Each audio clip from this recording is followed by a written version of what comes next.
friends, welcome back to Project U 2.2. This is Carrie. Today I want to talk about something we all go through, whether it's in our health, our business, or just life in general. And it's the messy middle. It is that season where you have started something new and you've made some progress, but you're not where you want to be yet.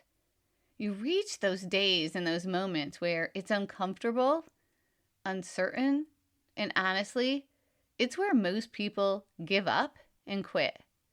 Let me tell you a story about my son when he was younger. When he was little, he had this habit of letting his room become a huge mess.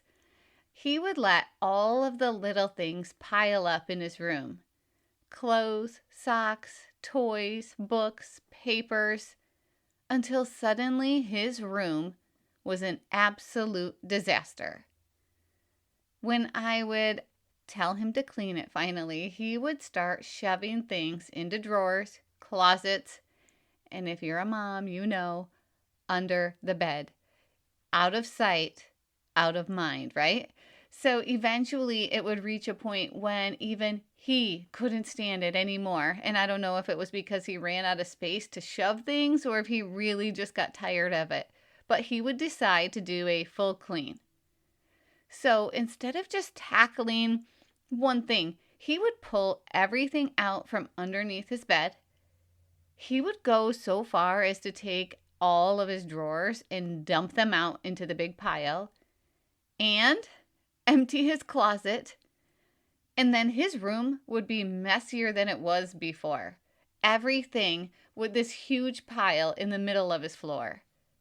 And then it would hit him. He would sit there, look around at the middle of all of this chaos and just feel overwhelmed. He was exhausted from lugging everything out to the center of the floor and he wanted to quit.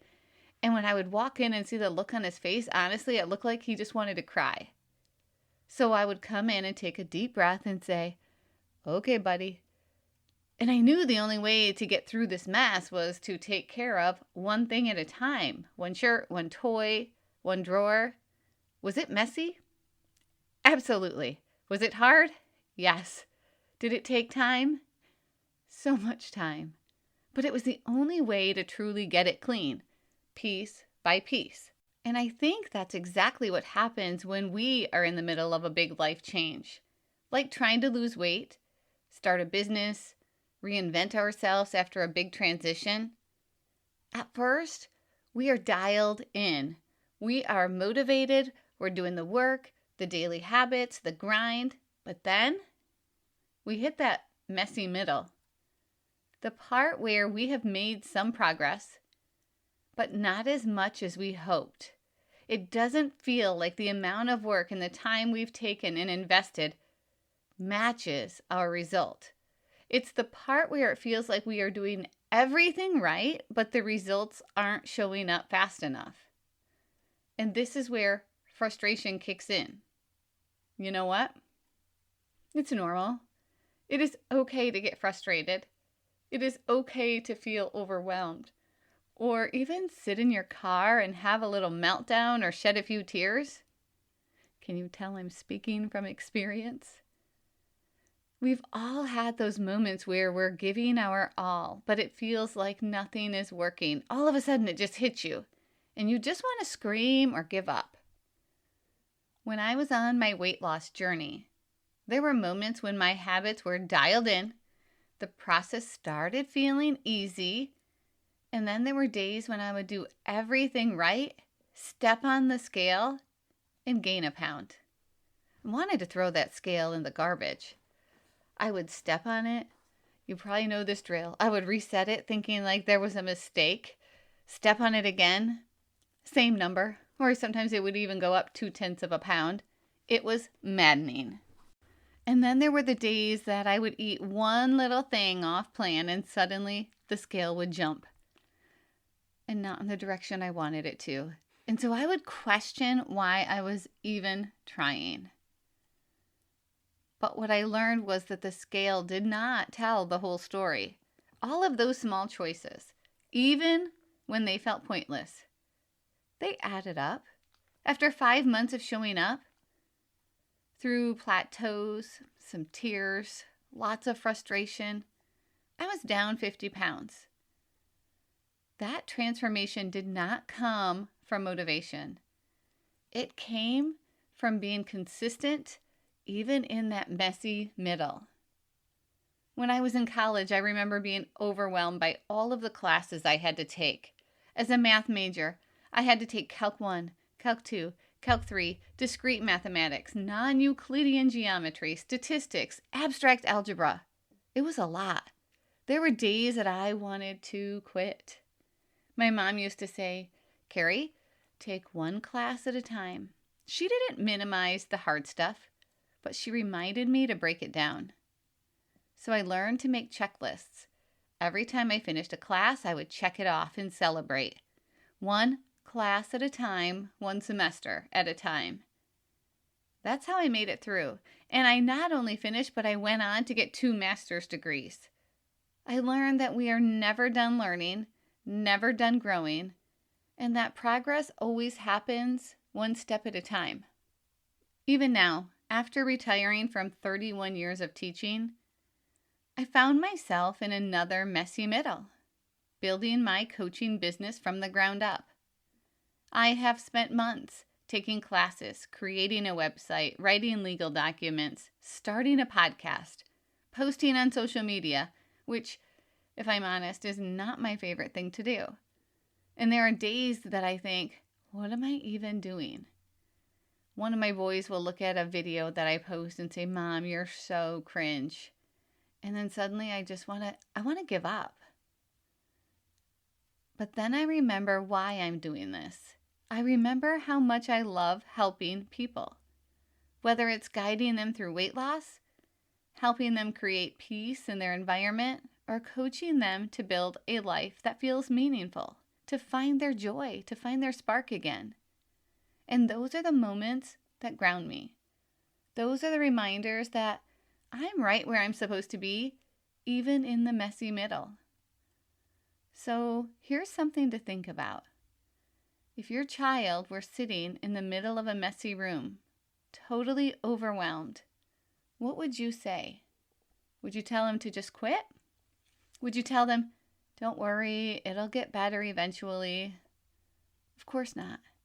You would sit beside them and you would say, "You can do this. Let's start with one thing, one drawer, one step."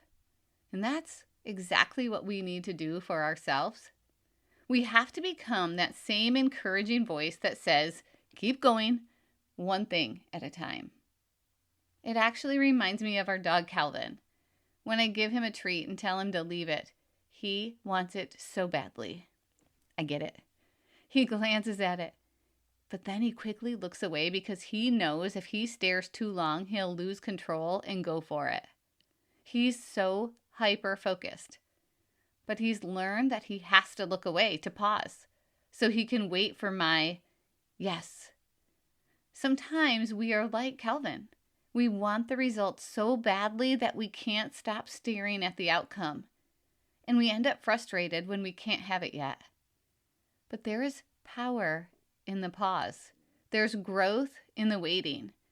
And there's magic in trusting your yes moment is coming.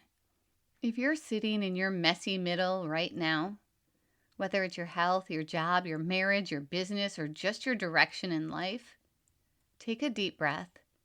You're not stuck. You're just sorting. And on the other side of this is your clean room moment. That deep sense of peace and pride that comes from doing the hard work one piece at a time.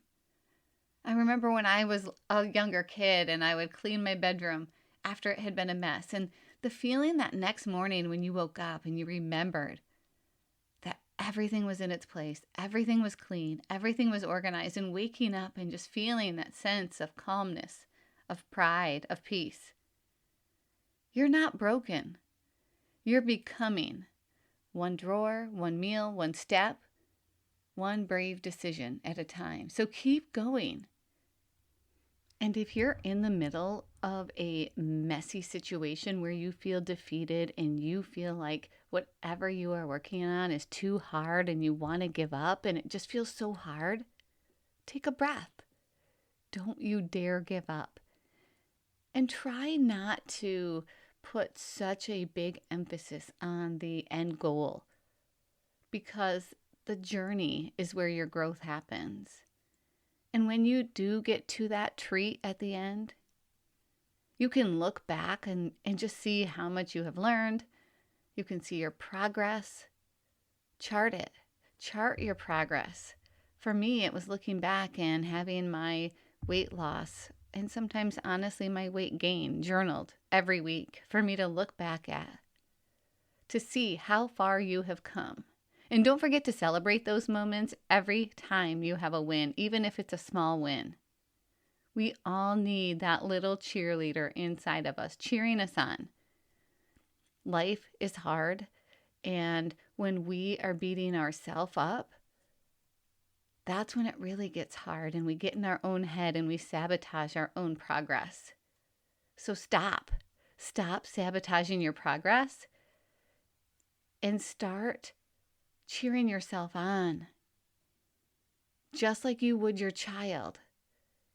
You can only get there one small step at a time, and when you take each intentional step, it builds to something big.